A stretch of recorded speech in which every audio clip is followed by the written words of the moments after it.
Good afternoon, everyone. Welcome to today's webinar session. My name is Lalani and I work as a training specialist and project delivery lead at IC Infrastructure. Today's webinar is part of a broader initiative led by Asset Management BC and the Union of BC Municipalities in partnership with IC Infrastructure to deliver specialized training for local governments and First Nations across British Columbia. We welcome Chris Barlow, CAO from the city of Castlegar, who will be presenting on Castlegar's experience with asset management practices and how the city is moving beyond a purely financial focus to strategically plan and fund essential services.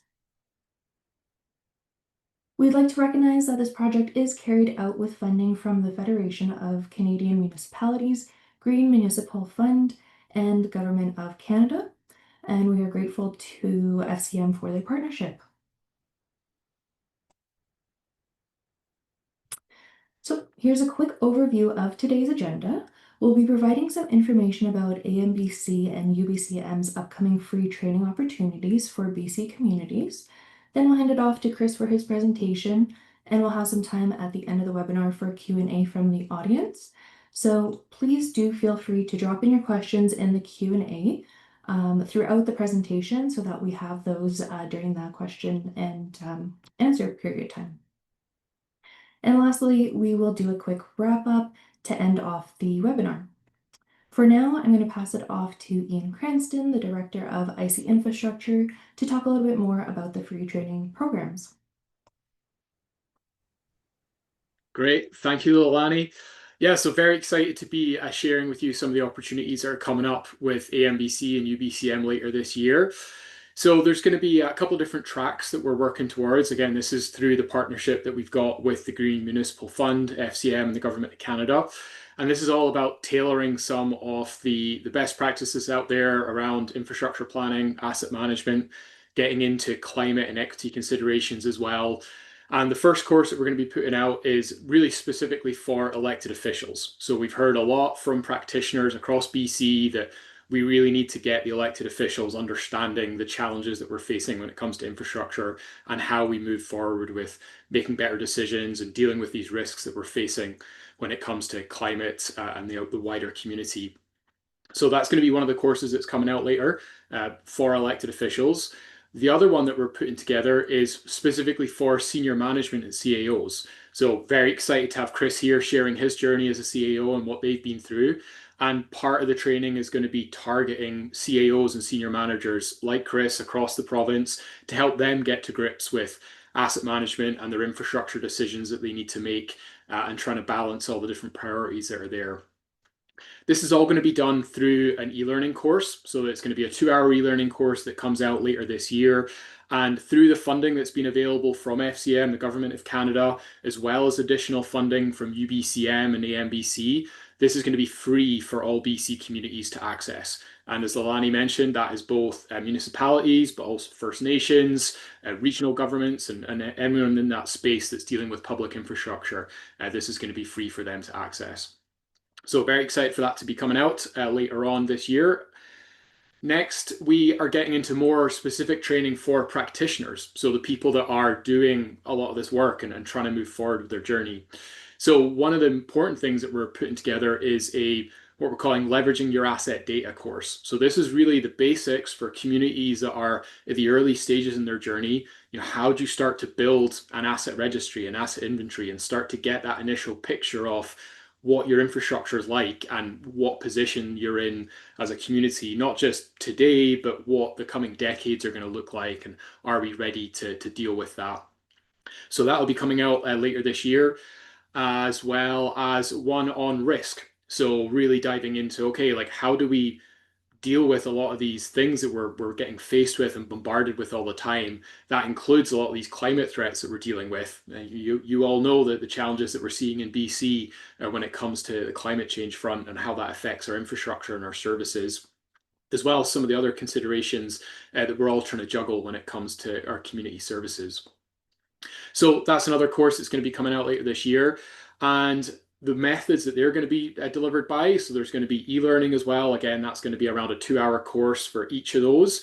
but there's also going to be one-to-one support available. So that's connecting communities with experts that can help them through some one-to-one coaching around some of these challenges that they've got when it comes to building their asset registry, understanding their infrastructure position, getting into risk, as well as a group cohort program. So for those of you that like connecting and learning from other communities, we're going to be facilitating some group sessions to work people through this together. And again, through the funding that's been available, these are all going to be free for BC communities. So watch this space.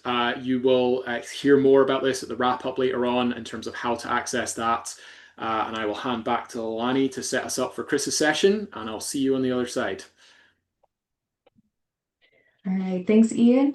Before Chris gets started, I just wanted to give him a quick introduction here.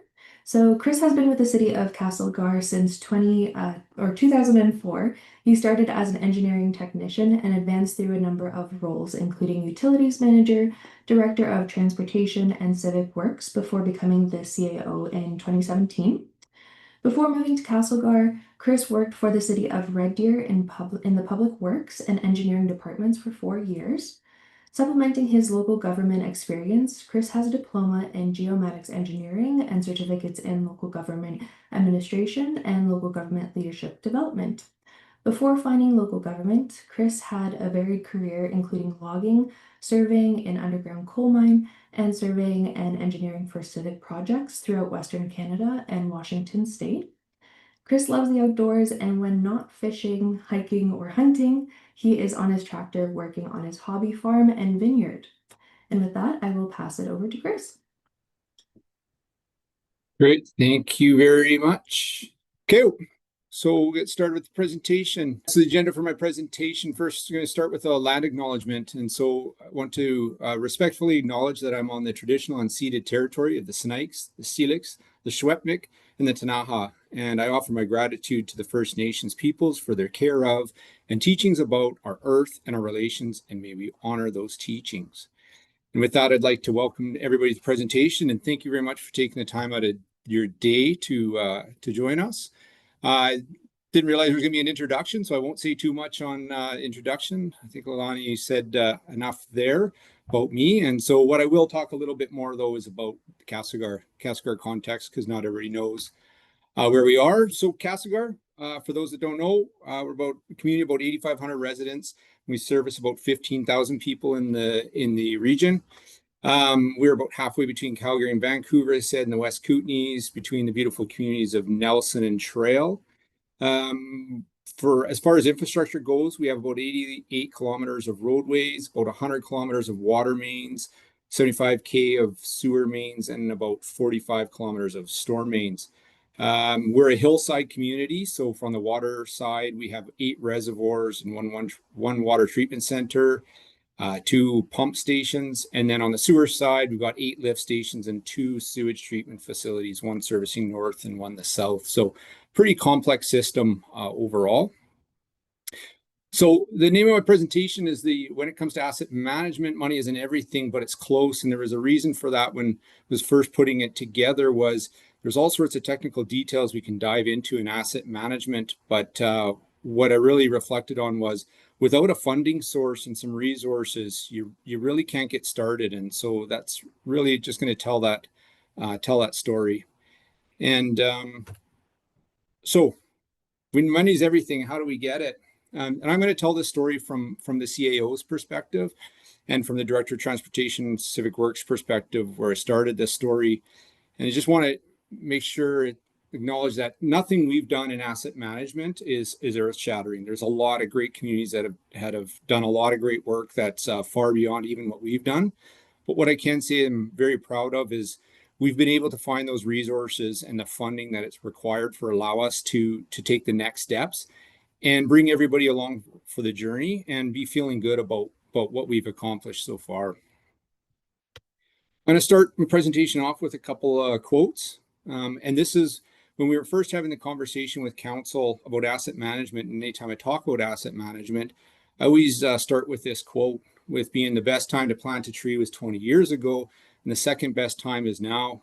We're heading into the summer months, and we can all appreciate sitting in the backyard under a big shade tree and and enjoying a lemonade, and someone had the foresight to put that tree there. And if it doesn't exist in your backyard now, why not plant it? And somebody 20 years down the road can benefit from it. And so I think that's an important perspective. Second one is a Mike Paul quote that really resonated, which is trust, honesty, humility, transparency, and accountability are the building blocks of a positive reputation, and trust is the foundation of any relationship. And why this one resonated was when we're talking about the size and the scale and the complexity of the problems that we're dealing with and the amounts of funding that we're going to have to raise in fairly short order. I think it's really important that we're building trust. And to be able to do that, we have to be very transparent and accountable for that process.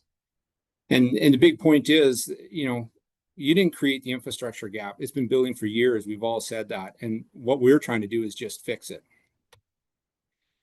And last quote, I don't think any presentation is great without a Winston Churchill quote. So included this one, which will be a theme throughout the presentation, is perfection is the enemy of progress. And I think it's originally a Voltaire quote, was perfection is the enemy of good. But Winston Churchill, like so many things, he made it his own. And I think, as you'll see, it's a theme throughout. It's just about making the best possible decisions with the best information you have at hand, being okay with that, but also being transparent with that it's you don't have all the data you need. So our journey is going to start in 2015. At this time, I was the Director of Transportation and Civic Works.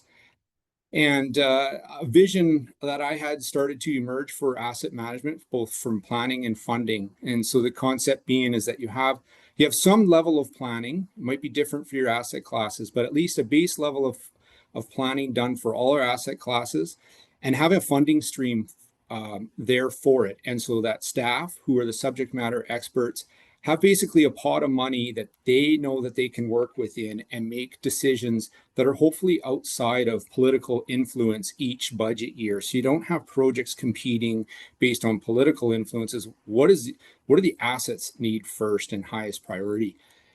And this vision didn't materialize overnight. It was over a number of years of working in public works, but I'll tell a story that really enshrined it. Was my first week with the city of Castlegar. I started as the engineering technician and was put in charge of the pavement program, doing the annual paving program. And so how we chose the roads was no word of a lie. Myself, the mayor, and another councillor who were on the Civic Works Committee drove around the town, and they chose which streets we paved that year. And so you can imagine there might have been some political influence in some of those decisions. And we weren't necessarily picking the ones that needed to be paved the worst, but it was an interesting process, and so one that I'm hoping to change moving forward. So we really had to also get to understand our core assets. So when I'm core, this conversation talking our water, sewer, storm, and roads.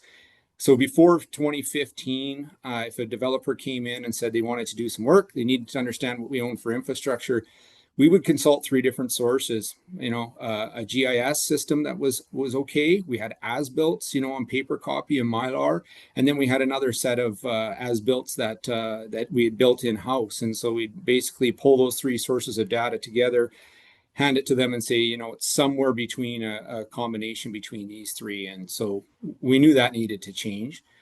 And so what we did is in 2016, we applied and were lucky enough to receive the Strategic Priorities Fund to launch our asset management program in earnest. And that was about $250,000 or $250,000, that we've got from the Strategic Priorities Fund with the support of Urban Systems in that process. And I do believe one of the reasons why we were able to receive that funding and that level of funding was because we also said we need to understand our core assets, but we're going to dive into and understand the potential impacts of climate change when doing our asset management plans. And I think that was helpful in us getting the funding. So just at a very high level, our approach, we're looking at our assets. First thing we did was we created one best model of our data, pulled it all together. We scanned all our drawings. We put it into one source of data. It wasn't perfect. We knew that, but we knew that with one source of data, that was always going to be the source that we would correct or we would update or add new data. And so over time, it would just get better and better, but at least we weren't going to 3 different sources. Standard, we went and started to assess all the condition and capacity of our infrastructure. The difference is when it came to climate impacts, Urban, with the support of some consultants, external consultants, came up with a climate model projection for Castlegar for the next 50 years. And so then we'd overlay that and try and understand what impacts that would have both on capacity and condition of our infrastructure. And so how would it impact it? And we'll talk about that in a moment.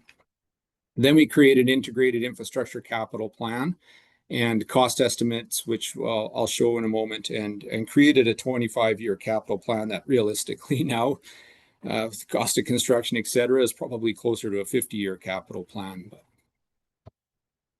So when it comes to asset management, you've probably seen this slide before. As soon as you put a piece of infrastructure in the ground or build it, it's on this relentless slide towards failure, at some given point in the future. And so through our process, we had tried to understand what causes that failure when it comes to that core assets, and then how much did climate impact that, that failure rate, so that we could factor that into our asset renewal. And so I'm gonna review those at a very high level. This whole process and this whole program, could be a whole presentation in its own, and probably Urban Systems is better to provide it. But at a very high level, I'll tell you what we found. So you can hopefully have some takeaways for your community. When it came to roads, we found that climate change for us, our models, was going to have a pretty high impact. So think saturated road base. A lot more freeze-thaw cycles potentially through the winter months. Very high freeze periods. Like in the last couple of years, we've had -28, -29 for periods. Summer months now, we're hitting +40 for 3-4 days in a row. So extreme heats. So we figured that the climate impacts on road assets was going to be quite high. When it came to water mains, it was about a medium impact. I think a lot of that was more of those freeze-thaw cycles in the winter months. We do have quite a bit of AC water mains, like many others, and so that ground settlement and/or shifting during those freeze-thaw cycles can cause cracking. When it came to sanitary sewers, we actually found it was a low impact. Our infrastructure is largely clay tile pipe and PVC pipe, so we actually found that it wouldn't have, or projected out that it wouldn't have a great impact. Storm, on the other hand, a major impact. So for us, some big changes projected, and what we've experienced is a high intensity, short duration rainfall events. For us, it's something that's been relatively new is rain on frozen ground events. So no snow early in the year, big deep freezes, and then getting rain, crazy rains in November, December, or February. And just a lot more ground sloughing, et cetera, getting into the storm system. So we projected a major impact. And again, this is all, I'm just showing this at a very high level. So then what we did is once we understood those impacts, we fed it into what we're currently spending and projecting to be spending on those asset classes, and then how much more we need to be spending because either the condition or capacity was going to be compromised sooner because of climate change. And so, the red line shows the impact to each of those asset classes, and you can see roads and storm being the greatest. Overall, what it meant was we needed to be spending approximately 17% more for climate change. And that's just a real high level number that I'm giving, just if there's any value to folks watching. Once we understood all the condition assessments and capacity assessments for the 4 core asset classes, we heat mapped those. Dark green being a great condition, red being poor condition. This is not anything earth-shattering. Many other communities, I think, have done this. And then we overlaid all that heat mapping, and we were able to get basically projects defined where complementary infrastructure would be failing in the future, and then that would indicate where we should be putting or the best spending our money on projects. And I'm just going to give one example of that. So we actually have a book of 77 projects that was, as I said, was supposed to take us 25 years, and probably will take quite a bit longer than that. But so each of these projects are identified, an overall potential cost estimate, timing of the project. So this one was Columbia Avenue phase 2, which we actually completed a couple years ago. And then in that, it would talk about, what needs to be replaced, sanitary, water, storm, or roads, and then also where the trigger was, what was driving this project. So I'm not going to go through them all, but there's some lower priority projects just as examples. So as I said, 77 of those. Now we had some base level of understanding of what we needed to be doing, our infrastructure, and what we needed to be doing for capital projects, and also the impact of climate change. When we distill that all down, it all just ends up meaning money. We need money. And so how do we get that?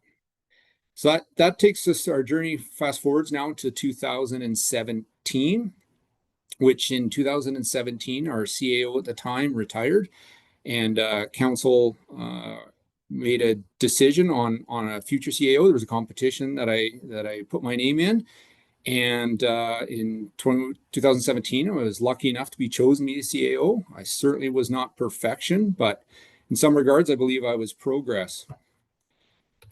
And so knowing what I knew, we needed to start diving into our assets and starting to get some funding, start to get some money to be able to support those. And for whatever reason it seems like it's easier to set utility rates, when you're facing large increases than it is general taxation. And so started with with our utility rates. This was a really interesting one. Was we started to have the conversation with council around water sewer specifically, and said, what is your appetite to be setting water and sewer rates at a policy level without getting, into the nitty gritty and the dollars and cents and the overall percentage increases?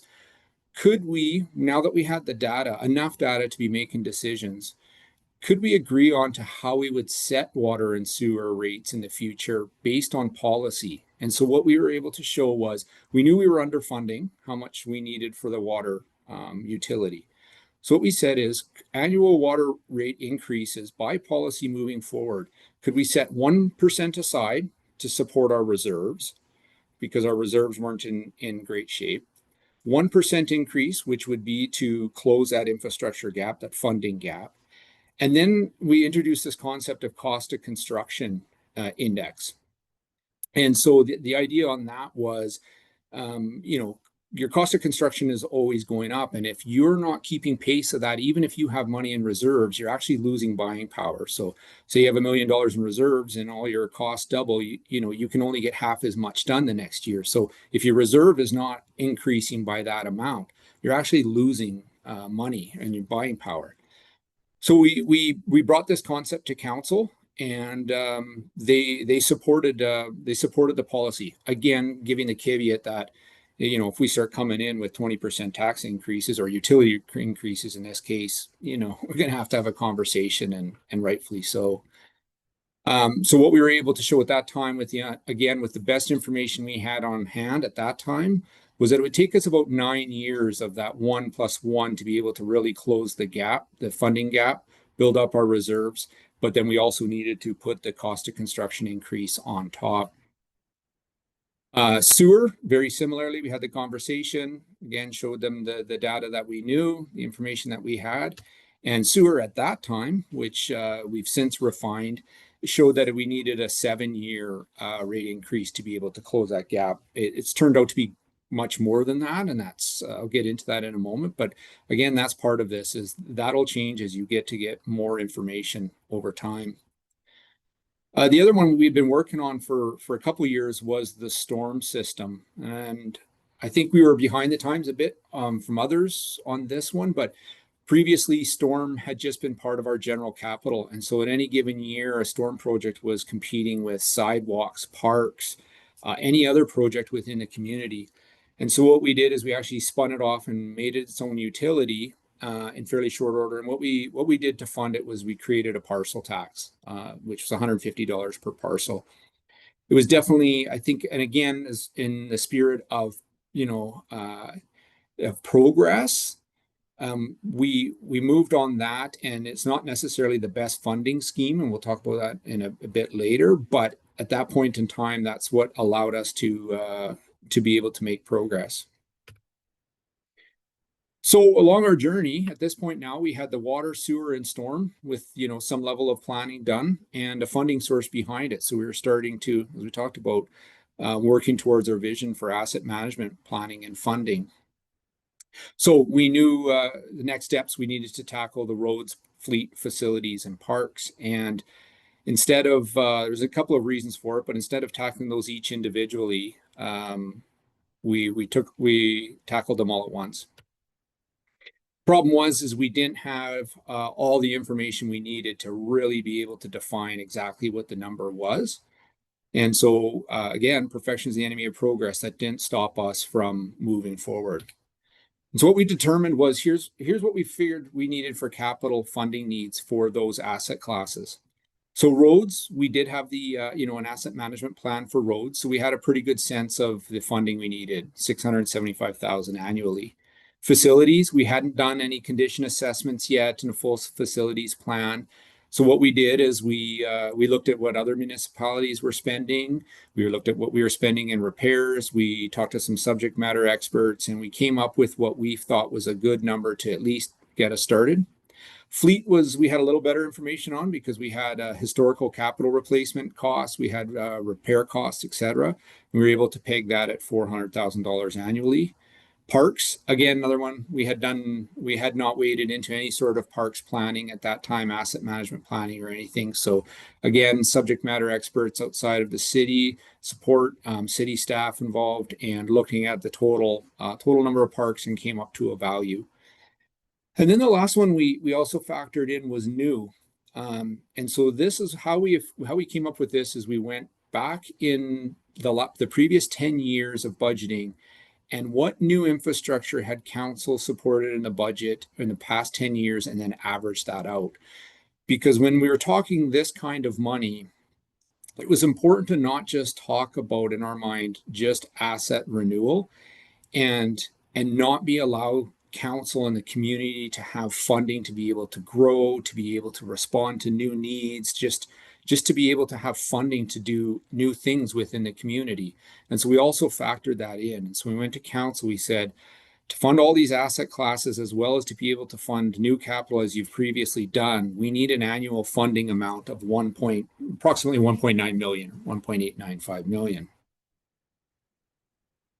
Problem was, won't expect you to see this slide, but this was my first year in the budgeting as CAO role, and the way we had been doing budgeting to that point was we would collect revenue from taxation.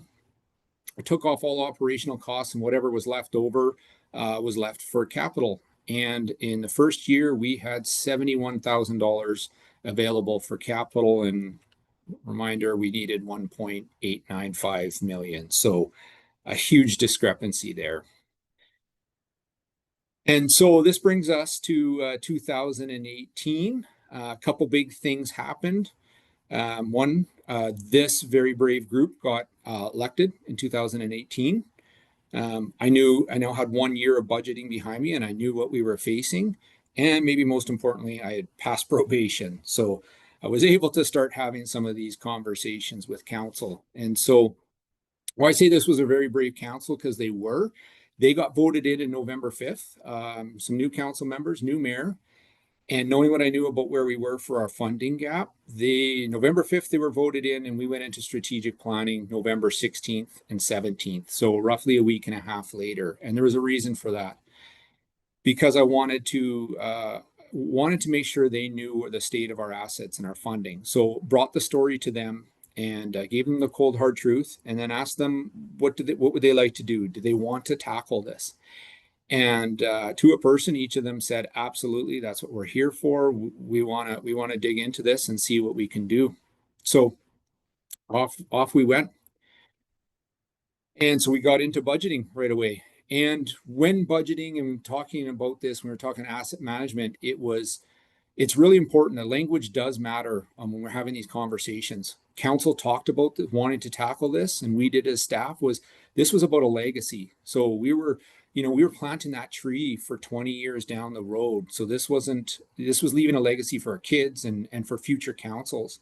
We weren't talking tax increases or tax hikes. We called it the infrastructure investment levy because that's what it was. It was investment. These were tax investments because we were investing in our infrastructure. And it's also, I think, important that you create a vision. You have to be able to tell your story and have a vision that people buy into, because ultimately people learn by stories. And so we created a vision and we told a story through that first budget cycle. And so we branded the budget, got some graphics and some communication support, and we branded the budget. The 2019 budget was a foundation for the future. Again, we were building for the future, and we cast the graphics as a tree. Again, we were planting that tree for future generations. We talked about increasing service levels because we didn't want people to feel like we're going to be, this new levy was going to come in and then service levels were going to decrease. They weren't. They were actually technically increasing. We committed to make tax investment accountable and transparent because we knew we were talking some pretty big numbers. So we had to be transparent. We were closing to or eliminating the infrastructure gap. That was the whole reason why we were doing what we were doing through this budget. And this was an important one. We're building upon the infrastructure investments of the past. And why this one's important is because it's when you start to have these conversations, it's very easy for people to just look and go, well, what were those previous council doing? Or what were those previous staff doing? And they should have been on top of this. And that very may well be the case in some times. You have to always keep in mind that those people were making the best possible decisions with the best information that they had on time. And I know one of the mentors, my CAO mentors, told me a line. He said, "You never piss on the past." And that resonated with me. Is that again, everybody is doing their best at all given times, and they're making the best possible decisions that they could. And so it wasn't like we weren't making infrastructure investments in the past. It just wasn't maybe necessarily to the amounts that we needed to, but now we have new information. So off we go. So again, bring back, suddenly we needed to fund basically $1.9 million. And so how do we get there? First and foremost, we established a process to make sure that as we walk through this, we were going to be clear and transparent. Knowing that the tax increase over the next number of years was going to be significant, we had to break it down so that people could see where their taxes were going and what was driving that. Because I see sometimes, and I know we had done in the past, we'd have a large tax increase or utility rate increase even, and all people see is that end number with no real explanation. You maybe quote a few projects and it just feels relentless, the tax increase. So we really wanted to be able to break it down so people could see what their tax amount was going to be. So first we started with what we called municipal inflation. And so these are costs you can't really control. So, collective agreement increases, staff increases, maybe MSP premiums or something, those kind of costs, can't really control those. So we plug that portion in there. Then this was our infrastructure investment levy or asset renewal. And so we actually broke it out as a separate amount of tax so people could see how much of the infrastructure investment levy was going to be a component of their overall tax bill. New funding requests. So this is anything that the council or the community asked for, something new that would actually cause taxation increase. We could see what that percentage would be. And then similarly, if staff came and had a request, we need a new staff member, etc., it showed up there as a percentage so we could see the impact. And then when you roll that all up together, we could see how that came to the total tax rate. And why this was important was this is what we were projecting at that time when we were kicking off is the infrastructure investment levy. And over the next 5 years, we started out proposing it for 5 years. And we again, perfection is the enemy of progress. We charted in the best information we had at that time. And this was important. A couple ways was we projected out where the tax increases were over the next 5 years, and and got some advice from people saying, don't do that because you don't fully know your costs, and they're absolutely right. But when we were talking a 30 to 35% tax increase potentially over the next 5 years, we felt like it's better to tell that story up front and see where that lands with everybody than we get into it 2 or 3 years and it feeling like you hadn't really told the story. And so we projected out our costs over the next 5 years, and you can see in there we used inflation at 2%, that kind of that municipal inflation at 2%, because up until that time it had been pretty much sitting at 2%, but then something called COVID came along and changed that one. So definitely these numbers changed a bit over time, but again, this was at the starting point to have this conversation and build that transparency and trust with council. So as I said, we proposed 5 years, which was pretty aggressive. But knowing what we knew about our funding gap, we wanted to get after it. So we brought this to council, with a breakdown. This is what it would look like for the next 5 years, with an average of 3.2% tax increase, just 3.2% towards the infrastructure investment levy. Or council could do it over 7 years, and this is what it would look like. It would average down. Again, there was some pros and cons to that, or some risks and rewards, and so we covered those off in council. And then also you could push that out 10 years, and definitely it smooths it out. But your risks increase, and the benefits go down. And so we told that story to council, but we were very careful to not play chicken little, where like the sky is falling. I mean, this infrastructure has been failing, or has been on this slide towards failure for, in some cases 100 years. Another year or two of waiting for funding, it wasn't going to fail. And so we didn't talk in those catastrophic terms. It was, what can we do that everybody feels good about? And it was a healthy debate, I'll say.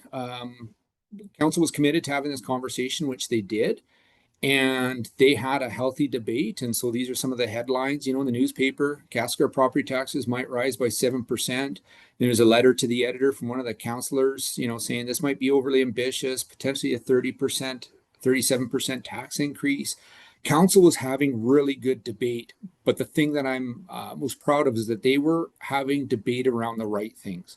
Not one councillor was talking about, we shouldn't be doing this, or questioning the asset, that we needed to be doing something around funding the assets. Or it was more about, yes, we need this amount of money. How long do we want to do it? So when it got down to it, council was having a debate about, should we phase this in over 7 years or 8 years? Really, that was the final vote. Eventually, council settled on 7 years, which concludes this year. This year is the last year to phase in. And I think it was a 5-2 vote, but at the end of the day, everybody was feeling quite good about it.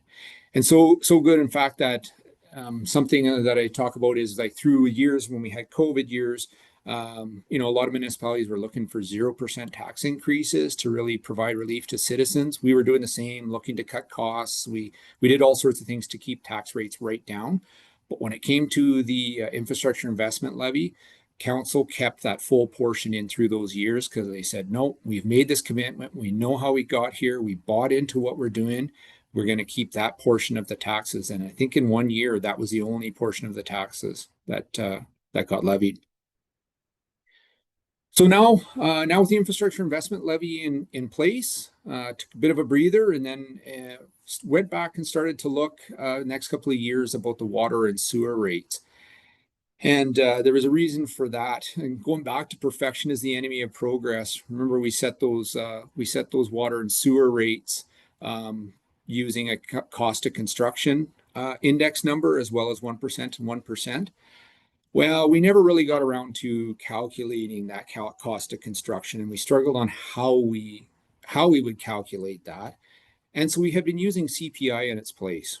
And so if anybody knows about CPI, BC CPI is made up of collation of the shelter costs, alcohol, tobacco, cannabis, food, health and personal items, household, transportation costs, recreation. So realistically, CPI has no real correlation to cost of construction increases, other than maybe alcohol, but I digress.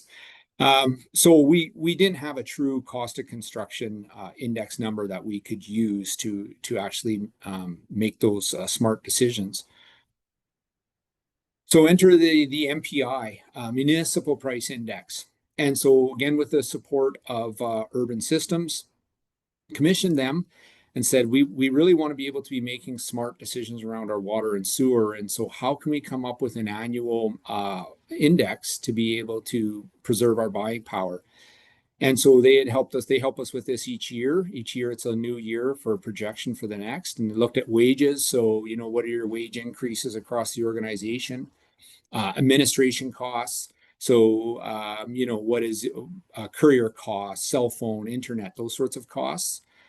Services. So they do a scan of like consulting services. What are engineering fees, consulting fees, architect fees going up in that year or going down?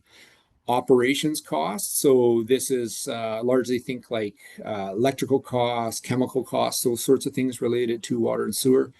And then transfers. Transfers is a big block. It captures like how much is skilled labor changed, concrete, steel, PVC pipe, those sorts of things. They would roll that all up for us, and that gave us a true indication of how much actual cost of construction is changing each year, or this municipal price index, so we could adjust. And so this is a little clip from actually our water and sewer reports. I'll talk about those. And so again, going to the transparency piece, this is when we take it to council a water increase for this year. So we were proposing in 2024 in this one. We showed council and the community exactly how we got there. So for this year, we were projecting for 2024, we were projecting an MPI of 4%. And you can see how if we had used CPI, continue just to use CPI or the standard 2%, we are actually losing 2% buying power there right off the top. And if you do that a couple years in a row, it's a backward slide. So the MPI right off the top was 4%. In this case, we're now 7 years down the road, 6-7 years down the road of starting to close that funding infrastructure gap. And our reserves in the water side were starting to get in okay shape. So we actually said, we don't need the 1% this year. In light of these increases, we don't need it this year. We think we're okay in the reserves. Future asset renewal, we still included that 1%. So that continues to help us get to closing that infrastructure funding gap. And so then the preliminary rate increase, as you'll see in the middle there, is 5%. So realistically, that's what we needed was 5%. But going back to that quote about transparency and trust, the previous year, the MPI had been projected at, I think it was 5%. And then when we actually got to the end of the year, we rerun it, and it came in, the actual costs increases came in 0.7 less than that. And so what we actually do is we return that back to the ratepayer. And we project at the beginning of the year, set rates to it, and recalculate the end of the year. And if there's a difference, either plus or minus, we somehow try and factor that into the rates. And I think this was important because the community needs to see that.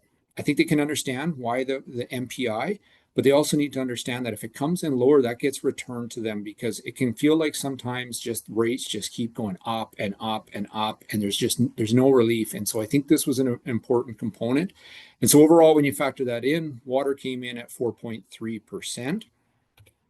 Sewer, as I said, kind of foreshadowed, was sewer as we got deeper into it, and the assets that we needed to replace in the infrastructure needed far more funding than what we originally projected. So again, in sewer, we ended up with a 6.3% rate, and that was made up again of the MPI. In this case, the reserves did need that 1%. And actually, as we were finding that our assets costs were actually higher than we originally projected, we were going to need 2% towards the future asset renewal. So about a 7% increase. And again, we returned that savings from the year before on the MPI, or that projection difference. And so that got us to the 6.3%. And what I would say is these are not small increases, and these have been compounding a number of years as we close that gap. But when we're able to break it down this way, we're able to show council and the community exactly how we're arriving at our rates and show this level of transparency. We have had very little pushback because people can see where the numbers are coming from. And I think that's important. So that kind of brings us up to date where we're at with our assets. The next thing that we were really starting to struggle with was our staffing, which, staffing is probably the most important asset we have. And it started to show up in a number of ways. And so we knew we needed help. Talking to our staff, there was people were feeling buried. And so I dove into this, trying to get into understand, we determine our service levels. So, go dive into our policies. What have we said we are going to commit to doing? Role clarity, who does what, who's responsible for what. Started going into the job descriptions, breaking out whose responsibilities they were, going into timesheets, who was doing what, and started to create this massive spreadsheet. The idea was, once I knew our service levels and what everybody was doing, take out their vacation time, sick time, how much time do they have over, and probably show a negative number, and that would tell us how much staff we need. There was just no way. Got partway in through that and realized didn't have the time or the abilities to see that through. And so again, in the spirits of perfection is the enemy of progress. Like, we just didn't have the resources to figure out how to get more resources. So again, perfection, enemy of progress. I reached out to a great consultant. John Liebern is his name. Drive OD is his company, and just said, I need help. Here's where I'm at with my staffing. Here's what I've started to do.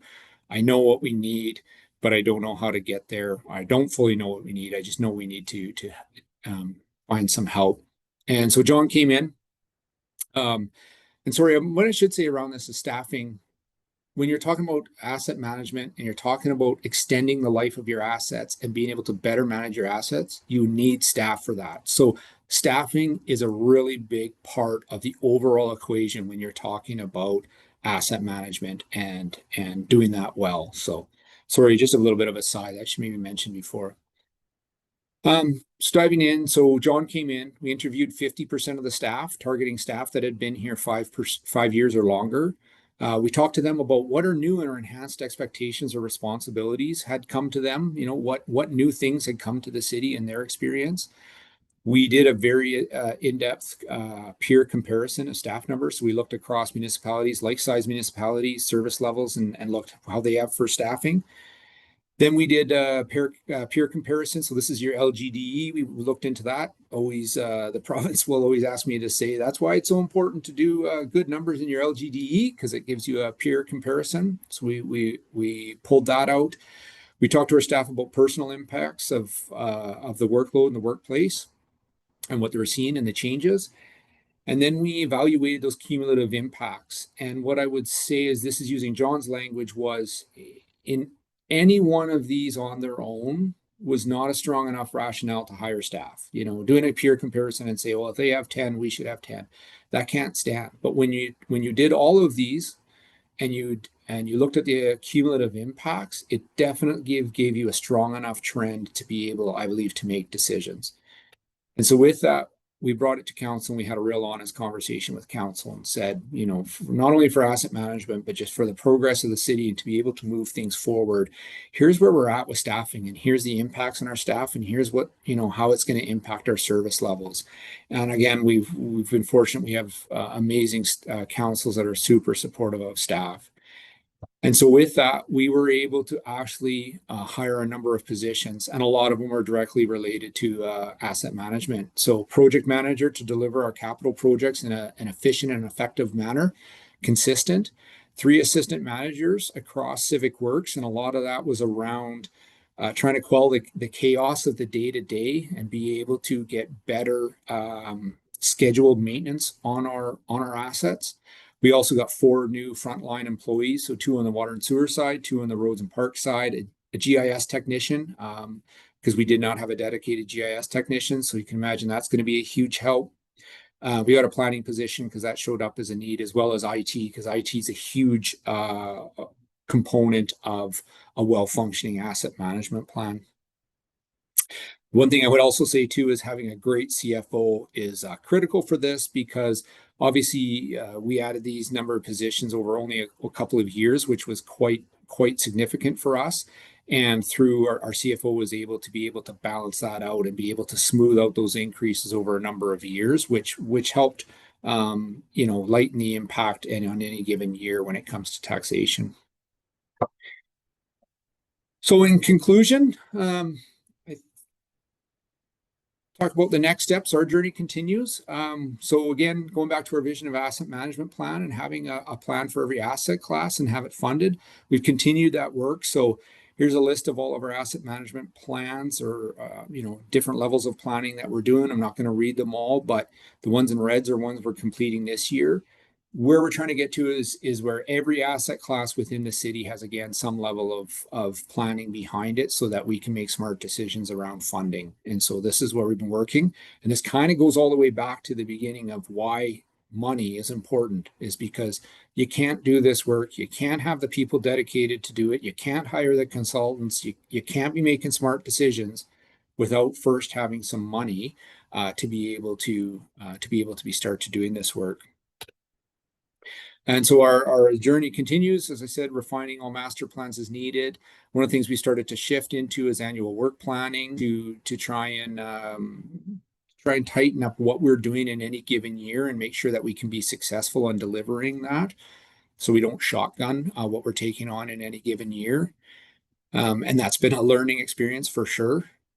Preparing to update the infrastructure investment levy. As I said, this is the last year of the phase in the infrastructure investment levy. Since 7 years ago, we've learned a whole bunch more about all those asset classes. So we will be, doing some more work to update that levy, but probably not for a couple of years because, the taxpayer needs some space to be able to absorb what we've had to do.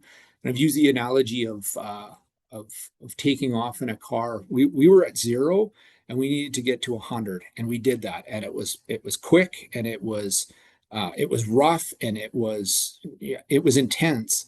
And so now what we're going to be doing is in a cycle of refining. So maybe now we need to go from 100 kilometers an hour to 130 kilometers an hour, get to cruising speed.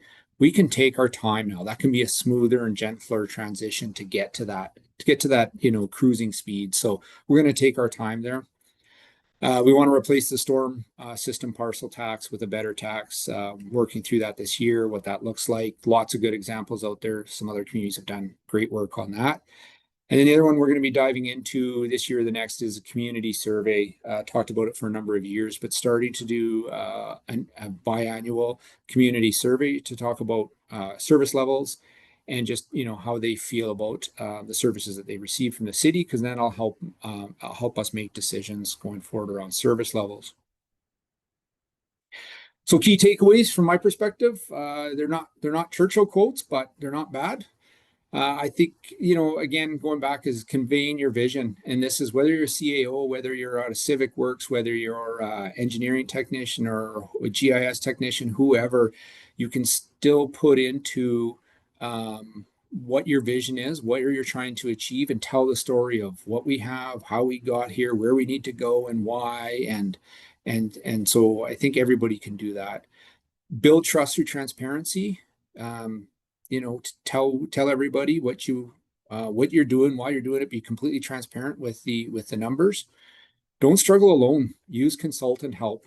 Again, there's a lot of great consultants around there. Communications, Jan Enns is one that's helped, is very well versed on asset management. I talked about John Lieber and Urban Systems, all sorts of good consulting and engineering firms out there to be able to help with that. Call them, use them, let them help you get funding or be able to just do the work. Again, language matters. It's important. We're talking about legacies and investments. This is a big one. Touched on it before, but do not put council and the community in a corner. You can't build transparency and trust if you say, if you do not do this, the sky is going to fall. And because they might follow you once, but you need them to follow you again and again and again as you go through this journey. They're made up of, the community and council is made up of really smart people, and they know when you're just trying to fearmonger. So don't do that. Again, perfection is the enemy of the progress. Keep refining, keep moving forward. And I think on this last one, I would just say is that I was just talking to our team this morning, was the work that we're doing, that we're being asked to do to solve a problem that's 100 years in the making, that's big, it's complex, it is tough, and it's going to be tough. But I think that's our job. That's what civil servants are for, is to pick up those really tough jobs, dive into it, put yourself a bit on the line and try and move the needle so you're making it a little better for the next generation. And that's not always easy, but it's the right thing. And I think that's it, it's all on us to try and do that. So again, best time to plant a tree was 20 years ago. Second time is best time is today. So why not start today? And with that, that is the end of my presentation. And there is my email address and my phone number. Please, by all means, if there's something you're struggling with or something you want to talk about, reach out to me. I'd love to talk to you. If there's something you see in what we're doing that you're like, hey, Chris, here's how you could take it to the next level, or you're totally off on that, I would love to hear that too. I just love to build networks to help everybody through this really complex topic. So with that, I'll stop sharing. So good, so good. Thank you so much, Chris. Really appreciate you sharing your story. And everybody stick around. We've got some Q&A time here that we're going to work through with Chris. Lots of really, really great content in there, Chris. So thank you so much for sharing that. We got a lot of great questions here. A lot of great questions. So one thing to start things off, you and I met when I came through town. I think it was like 8 years ago. Castlegar is a stunning place, great place to go for a road trip. And you were just at that kind of early stage in your journey. You'd made that transition to the CAO role. And wow, like you've made a lot of progress since then. It's really amazing to see. And one of the things that I want to dive into with you just now is there's lots of other communities here that particularly smaller ones that are at the early stages in their journey. And if you could like go back in time to when you had that like first like cut at this, what was the biggest bang for your buck? If you had like one thing early on in your journey that you felt like really made the biggest difference, or something you did later and you wish you did earlier, like what would be some of advice you'd give to people that are on the smaller side that are just getting started in this? Yeah, I think the biggest thing for the buck for us was one, getting that grant funding was super helpful. And so there's two sides of that is if a lot of times we're applying for grants for new infrastructure, replacing infrastructure. But if we don't have the house in order, maybe that's the best thing we should be using our grant funding for or our reserves for first, right? Because then that allowed us to be able to leverage and get even more funding to be able to do what we're doing. And so the second piece onto that is if you don't get the grant funding, is trying to find a way to start to get that seed funding. So get enough data, just enough that you can start to tell some of that story to council. But again, being able to tell it and go, this is all we know right now, and that's okay. We have to go this journey though, but we need money and resources to be able to do that. So I think that's the biggest thing, and that's why I named the presentation as it did, because it all kind of starts with money. Nice, nice. No, thanks for that. That's good insights on that. Something that somebody asked in the Q&A there was like you're in an interesting position in that you were kind of staff and you were in that engineering role and then you came up the CAO role. Like, how has your work as a champion of asset management, like how has that changed from when you were kind of on the staff side versus when you were on the CAO side? Like, how did your responsibilities, vision, how did that change? Yeah, a reality hit me. I think it's easy as civic work staff or engineering staff or GIS, who's ever driving your asset management program or any capital programs, to look at council, to look at maybe the CAO, to look and go, oh yeah, well, they're never gonna give us the money they need. They don't know what we're going through. They don't understand what all these failures and what's happening. But that's where my mind shift it changed and understood. Well, that's our job.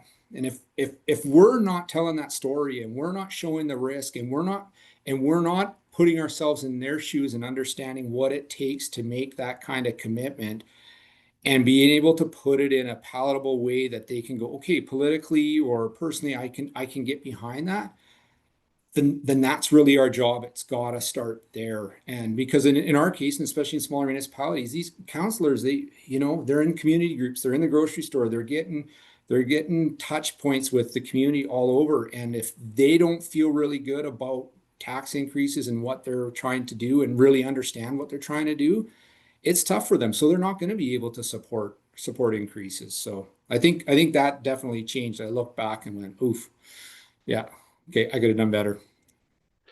Nice. No, it's good perspective. All right, so taking it a slightly different direction, climate change. right? So communities across North America are really struggling with a lot of the climate change work, not least those of us in BC. There's been some really communities that have been drastically affected. How has it been hitting Castlegar, and how has your asset management practice help you manage and mitigate some of that risk? Yeah, I think I touched on the biggest one for us for sure has been stormwater. It was kind of a, we knew there was a risk and there was some projects we needed to be doing. We had a couple big high intensity, short duration rainfall events that really highlighted our deficiencies. The other thing is we are on the side of a riverbank, so we get away with a lot of what we call soakaways, infiltration galleries as little localized storm systems. Those just don't cut it anymore. You have to have formalized stormwater systems, and so climate change is really impacting on that. And so then I touched on it a few points is the stormwater utility. I call it the poor forgotten cousin. It truly was. We're going to get a lot smarter on what we have for infrastructure, what we need for infrastructure, and funding mechanisms to support that. And actually, I think it's public now. We just got a large grant to be able to study a lot of our uphill drainages and their impacts on our culvert system and everything through the city. I think it's about $400,000 program, so pretty significant. But I truly believe it's because the incremental work we're doing, we're now at that point and be able to show that we can spend the money well. So yeah, storms are definitely the biggest impact. Roads close behind. Right. Nice. Okay. Good. Good. Good. Yeah. So there's time for more questions. If people throw them in the chat, we'll try the Q&A. Sorry, the Q&A function. I will try and work our way through them just now. So getting into some of the tactical parts of this, so your actual mechanisms of asset management, digging in some of the data, there are many communities that are struggling to just get their hand around their assets, that initial step of their asset registry, building up that inventory. Can you talk about what some of those steps were that you took in Castlegar and some of the short-term wins that you had after consolidating some of that data that's going to help some of these communities just take that step and put in that effort to get to that place where they've got that understanding of their assets? Mm-hmm. Yeah, for sure. I think that's the biggest thing is just starting somewhere and consolidating that data, ideally in a format that you can use moving forward in GIS.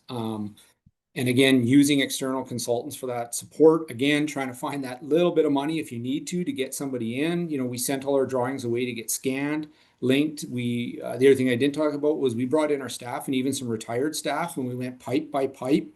And just like, does this feel right? Does this feel right? Does this valve actually sit on this side of the T? And they gave us our best information possible. And so that was a big part. As far as people wins for us, I mean, every day it's a win when we can be able to go out there, find something that isn't where it's supposed to be, and actually our crews hopefully note it, get it through into the system, and then we know that that'll, somebody 50 years from now is going to dig up the right valve or knows exactly where to go. And it's such a long incremental gain, but you got to start somewhere and just build a core system. Nice. I love that. And so digging into that a little bit more. So, the staff you talked about there in terms of getting them involved in the data, frontline staff and the field staff, the data side of it is often not their forte. It's not something that they like doing, but it's a very important part of your asset management journey in terms of building up this central data source that you've got and how you can then use that to make better decisions. But the frontline staff hold the key to a lot of that. So, what tips and advice do you have for getting those frontline staff involved in that process and in that new world? Yeah, you know what, Ian, I'm probably not the best to talk on this one. There's probably some municipalities that have probably integrated a CPMMS or like a CMMS into their system or an enterprise software solution into their work planning. I mean, I think that's the ultimate. We're heading there. We're heading very carefully there because I think what we've done it ourselves, but municipalities, organizations jump to a software solution really quick. They see the bright and shiny, they see the dog and pony show and go, oh, that's great. I want to see that. And a lot of times when those systems are pitched, they're pitched with a prefabricated data set on the back end, and they don't, and that's not what your city looks like when you buy the software solution. And so where we are heading is getting digital tools into the hands of all of our staff, that they're connected to that CMMS system, and so that they can be making real-time changes in the field based on what they're seeing. I mean, that's the ultimate. We're not there yet, but so what we're trying to do is build a much stronger connection between our frontline field workers and our engineering, and now our GIS technician, which is a new position we created, and having them that connection so they're always talking to each other and updating the data set. And I think the other big thing is just talking to our crews about, we now have this infrastructure investment levy, and they're actually starting to see some funding be able to come in and take on some of these projects that we've been struggling to deal with, because they ultimately care and they want to see it improved. Yeah, and so those crews are starting to see the benefits already of that effort Yes. that you've made over the years with the data, and like you said, that GIS hire that you made, and having them take on a lot of that load for making those updates. That's yeah, that sounds like a great way to do it. Okay, good. A couple more here that we can tackle. So there's lots of pressure on housing, growth, development, making sure that and there's a lot of things happening, particularly kind of hitting the municipalities around like, hey, this is important for you to get on top of this. Like, housing and development and growth obviously has a big impact on your infrastructure and the systems that you're managing. Like, how has your understanding of life cycle cost and asset management thinking affected your development and planning efforts at the city? Yeah, that is a really complex one. One we're really struggling with, and I think and I think Glenn's on the call probably from UBCM, and probably conversations that we're having with all levels of government, because municipalities are being called upon to be part of the equation of housing. How do we, because ultimately we're going to be the ones that are going to be major supporters of making housing happening. And then in a case specifically of BC, where you have the provincial government has put in a mandate, as of right, 4 units per lot, that's completely thrown into chaos, our infrastructure capacity numbers, and then how soon we're going to need to be able to replace that. Then you layer on top of that, at the federal level, everybody's banging the drum about DCCs and how they're going to remove DCCs and relax those, or it's going to be a very complex one. I don't think I'm going to be able to answer it there. I think I'm like most people, raising my hand and going, these are not going to reconcile. And again, I can say from the city of Castlegar, because we're desperate for housing too. We've actually got programs where we have tax exemptions, or we can waive DCCs if you build the right kind of housing in the right area. What we are trying to do through our OCP, though, is identify prime growth areas. So those are largely areas where the infrastructure can handle it. And if you build there, we'll be able to waive your DCCs, or we'll be able to give you a tax exemption over 6 or 7 years. And so we're trying to incentivize the developers to build where at least the capacity is. And so that's one way. The other thing that I would say outside of housing development was just development itself. One of the things that we've been doing is, you have community built projects. We're trying to get a better handle on that process, because we call them the gifts that keep on taking. Where a community group gives you an asset and says, hey, we built this wonderful thing for you. And we go, okay, great. And traditionally we would have said, okay, thank you very much. But now we're trying to do a much better job of understanding, okay, great. This asset, what's the cost? What's the replacement value? How much do we need to be putting away each year? Do we actually even want to replace it if it breaks down or falls apart or whatever, council? And so having council weigh in on all those policy level decisions before we accept one of these gifts. Yeah, yeah. Gifts. There's not many things out there that would truly be considered free infrastructure, especially when you're Absolutely. looking at the ongoing costs for this. Nice. So there was a few questions in the chat around your construction cost index and MPI. So I think most of them have been answered. Um, and the recording will be available for everybody afterwards, so you can go back and Chris went through it quite quickly, but there was a lot of really, really good things in there. And I know it's something a lot of other communities are thinking about, because yeah, like CPI doesn't really cut it, and it doesn't really give us what we need in the infrastructure context here. And especially as you start looking out over decades here, those numbers make a big difference. So yeah, it was really helpful to see the depth that you went into in that. Yeah, and what maybe in what I can say too is, I mean, our reports to council are available on the website. So if anybody goes into our council agendas on our website, you can see our reports and how we presented that. And be rest assured, we've been having conversations at higher levels about how can we do this at a provincial level so that all municipalities, that MPI can be built at least large in part across the province. And then you can maybe plug in, staff costs or some other minor costs to come up with an MPI, and then we're all in that together. That would be incredibly helpful for municipalities and communities across BC to have that. That's great to hear. Um, Excellent.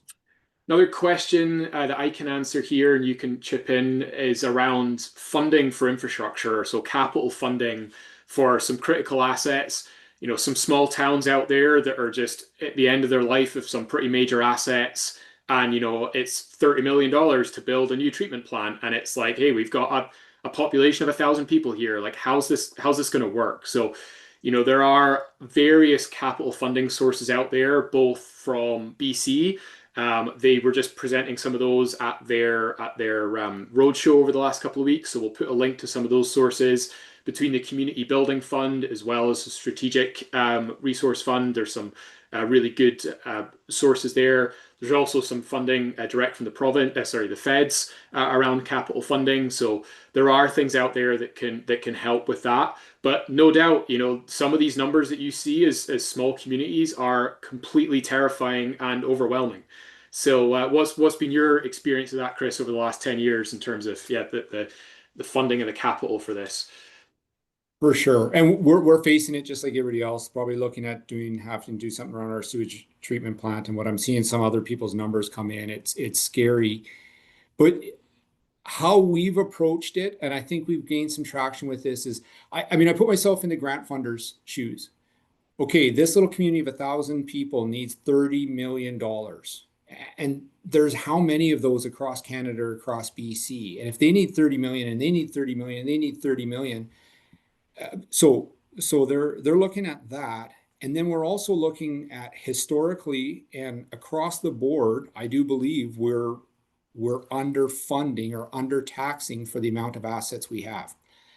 And as a rule, but we're not addressing that. And so I'm probably not going to be able to get out of our taxpayers $30 million in short order. But what I think we can do is we can take care of all that core infrastructure, be able to say we understand what we have.